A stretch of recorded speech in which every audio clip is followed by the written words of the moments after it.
अस्पृष्टदोषगन्धाय कल्याणगुणसिन्धवे नमो नमो भक्तमुक्तिदायिने शेषशायिने कृष्णाय वासुदेवाय देवकीनन्दनाय च नन्दगोपकुमाराय गोविन्दाय नमो नमः।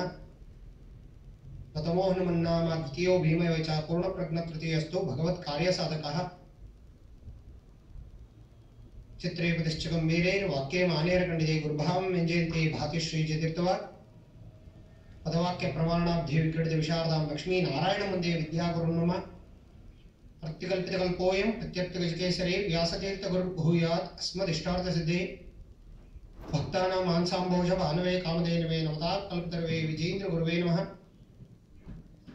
तपो विद्या विरक्त्यादि सद्गुणो गाकारानहं वादिराजगुरुनन्दे हयग्रीवपदाश्रयन् मोकोप्यत्प्रसादेन मुकुन्दशयनायते राजराजायते रक्तो राघवेन्द्रं तमाश्रये।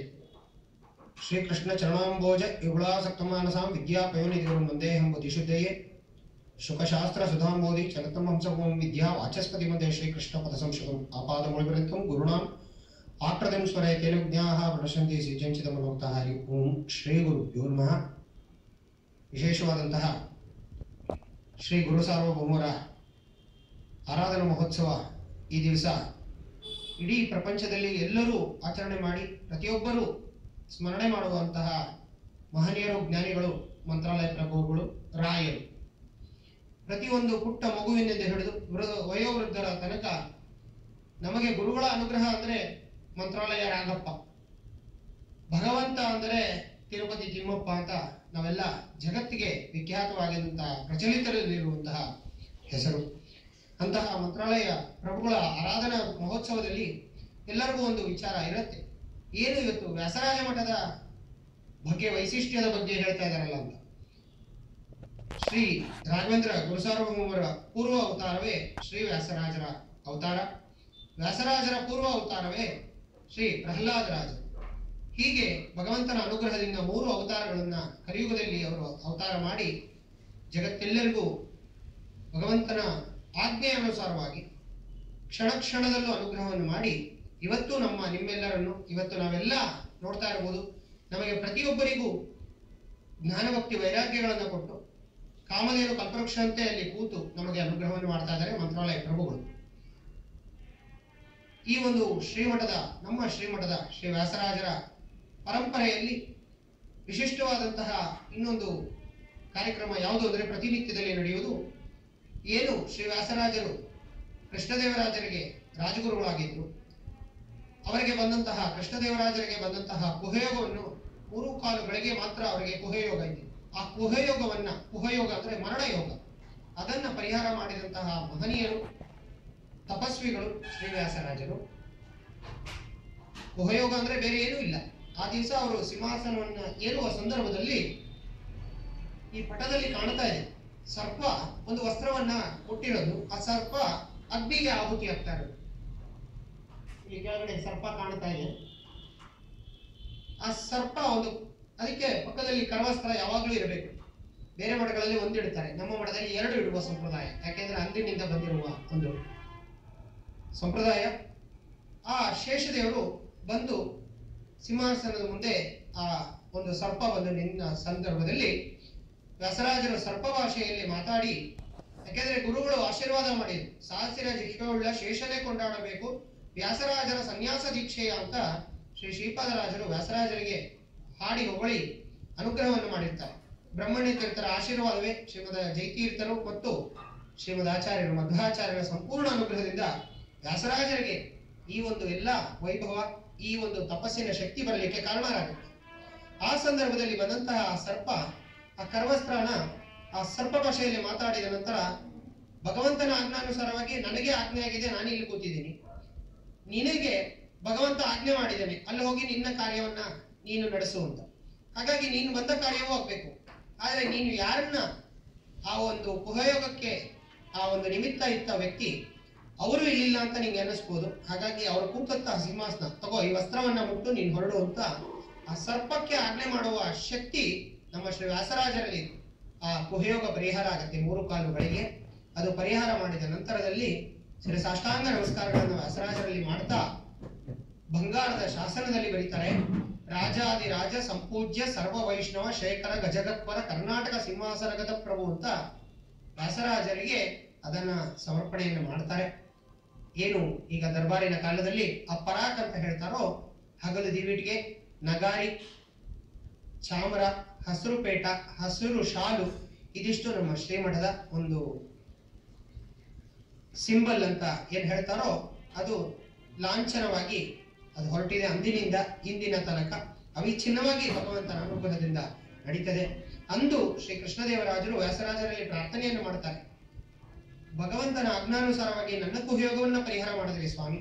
ನಿಮ್ಮ ಶಿಷ್ಯ ಪರಂಪರೆಯಲ್ಲಿ ನಮ್ಮ ಕುಲಕೋಟಿ ಉದ್ಧಾರ ಆಗಬೇಕು, ಸೂರ್ಯ ಚಂದ್ರ ನಮ್ಮನ್ನು ಉದ್ಧಾರ ಮಾಡಬೇಕು. ಹಾಗಾಗಿ ನಿಮ್ಮ ಶಿಷ್ಯ ಪರಂಪರೆ ಪ್ರತಿ ದಿವಸದಲ್ಲಿ ಈ ಒಂದು ಸಿಂಹಾಸನವನ್ನು ಏರಿ ಶಿಷ್ಯರಿಗೆ ಭಕ್ತರಿಗೆ ನೀವು ಕೊಟ್ಟಂತಹ ಅಕ್ಷತೆ ಅವರ ಇಷ್ಟಗಳನ್ನು ಅನುಕೂಲ ಮಾಡಿ ಭಗವಂತನ ಅನುಗ್ರಹ ಭಗವಂತನ ಸೇವೆಗಾಗಿಯೇ ನಾವೆಲ್ಲ ನಿಮ್ಮ ಚಿರಋಣಿ ಅಂತ ಕೃಷ್ಣದೇವರಾಜರು ಪ್ರಾರ್ಥನೆ ಮಾಡ್ತಾರೆ. ಅಂದಿನಿಂದ ಇಂದಿನ ತನಕ ಇವತ್ತೇನು ನೀವೆಲ್ಲ ನೋಡ್ತಾ ಇದ್ದೀರೋ ಈ ಒಂದು ರಾಜ ದರ್ಬಾರು ನಮ್ಮ ಶ್ರೀಮಠದ ಅನಾದಿ ಕಾಲದ ಸತ್ ಸಂಪ್ರದಾಯ ನಡೆದು ಬಂದಿದೆ.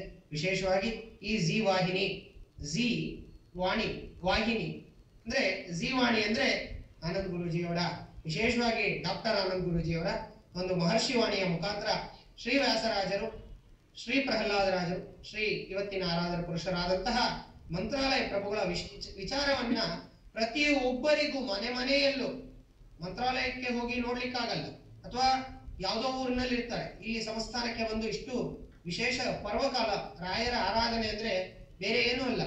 ಗುರುಗಳು ಬೃಂದಾವನದಲ್ಲಿ ತಪಸ್ಸಿಗೆ ಕೂತಿರ್ತಾರೆ, ಆದ್ರೆ ಆ 3 ದಿವಸದ ಆರಾಧನೆಯಲ್ಲಿ ಬೃಂದಾವನದಲ್ಲಿ ನೇರ ದೃಷ್ಟಿ ಇಟ್ಟು ಪ್ರತಿಯೊಬ್ಬ ಭಕ್ತರನ್ನು ಉದ್ಧಾರ ಮಾಡ್ಲಿಕ್ಕೆ ಈ ಆರಾಧನೆ ಅಂತ.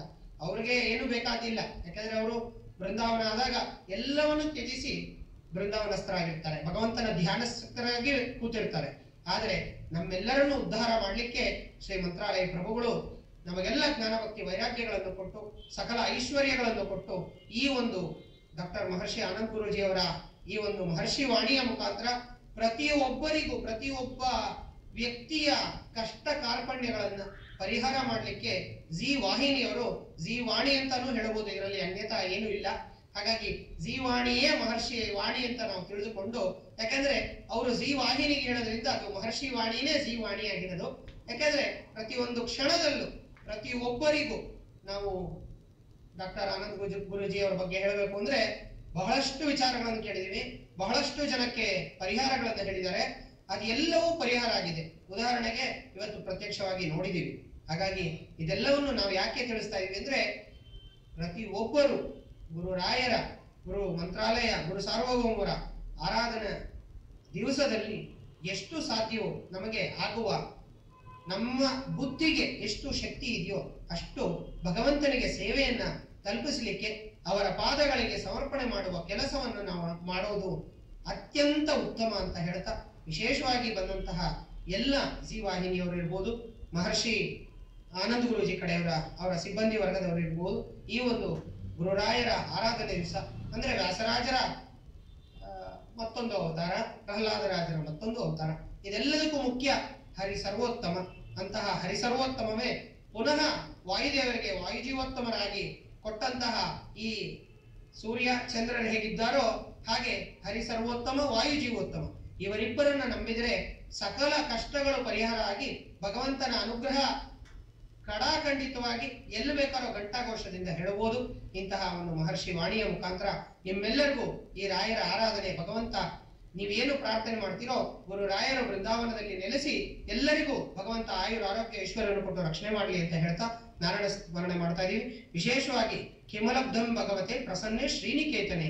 ಹಾಗಾಗಿ ಭಗವಂತ ಒಬ್ಬ ಸಂತೋಷ ಪಟ್ಟ ಅಂದ್ರೆ ಯಾರು ಒಲಿದರೇನು ನಮಗಿನ್ನಾರು ಮುನಿದರೇನು. ಹಾಗಾಗಿ ಪ್ರತಿಯೊಂದು ಕ್ಷಣದಲ್ಲೂ ಸಾಧನ ಶರೀರವಿದು ನೀದಯದಿ ಕೊಟ್ಟಿರಲು ಸಾಧಾರಣವಲ್ಲ ಸಾಧು ಪ್ರಿಯನೇ. ಇಷ್ಟೆಲ್ಲ ವಿಚಾರವನ್ನ ನಾವು ತಿಳಿದು ಮಾನವ ಜನ್ಮ ದೊಡ್ಡದ್ದೋ, ಇದನ್ನು ಹಾನಿ ಮಾಡಬೇಡಿರೋ ಹುಚ್ಚಪ್ಪಗಳಿರ ಅಂತ ದಾಸರು ಹೇಳಿದ್ದಾರೆ. ಯಾಕಂದ್ರೆ ನಾವು ಇವತ್ತು ಕಲಿಯುಗದಲ್ಲಿ ಇರೋದ್ರಿಂದ ನಾವು ಹುಚ್ಚುರ ಸಂತೆಯಲ್ಲಿದ್ದೀವಿ. ಅಂತ ಹುಚ್ಚುರ ಸಂತೆಯನ್ನ ಪರಿಹಾರ ಮಾಡಲಿಕ್ಕೆ ಶಕ್ತಿ ಇರೋದು ಹರಿ ವಾಯು ಗುರುಗಳಿಗೆ. ಹಾಗಾಗಿ ಆ ಮೂರನ್ನ ನಾವು ಸ್ಮರಣೆ ಮಾಡ್ತಾ ವಿಶೇಷವಾಗಿ ಈ ಮಹರ್ಷಿ ವಾಣಿಯ ಮುಖಾಂತರ ಎಲ್ಲರಿಗೂ ಭಗವಂತ ಸಕಲ ಐಶ್ವರ್ಯಗಳನ್ನು ಸಕಲ ಕಷ್ಟಗಳನ್ನು ಏನೇ ಇದ್ದರೂ ಗುರು ರಾಯರು ಪರಿಹಾರ ಮಾಡಲಿ ಅಂತ ಹೇಳ್ತಾ ನಾರಾಯಣ ಸ್ಮರಣ ಮಾಡ್ತಾ ಇದ್ವಿ. ಶ್ರೀ ಕೃಷ್ಣಾರ್ಪಣಮಸ್ತು. ಡಾಕ್ಟರ್ ಆನಂದ್ ಗುರುಜಿಯವರಿಗೆ ಹೀಗೆ ಇನ್ನೂ ಹೆಚ್ಚಿನ ವಿಶೇಷವಾದಂತಹ ಇಂತಹ ಕಾರ್ಯಕ್ರಮಗಳಿಗೆ ನಮ್ಮ ಶ್ರೀಮಠ ಸದಾಕಾಲದಲ್ಲಿ ಈ ಒಂದು ಧಾರ್ಮಿಕ ಕ್ಷೇತ್ರದಲ್ಲಿ ಅಭಿವೃದ್ಧಿಗೆ ನಾವು ಯಾವಾಗಲೂ ಅವರೊಟ್ಟಿಗೆ ಇರ್ತೀವಿ ಅಂತ ಹೇಳ್ತಾ ನಾರಾಯಣ ಸ್ಮರಣ ಮಾಡ್ತಾ ಇದ್ದೀವಿ. ಶ್ರೀ ಕೃಷ್ಣಾರ್ಪಣಮಸ್ತು. ವೀಕ್ಷಕರೇ, ಇವತ್ತು ನಮ್ಮ ಮಹರ್ಷಿ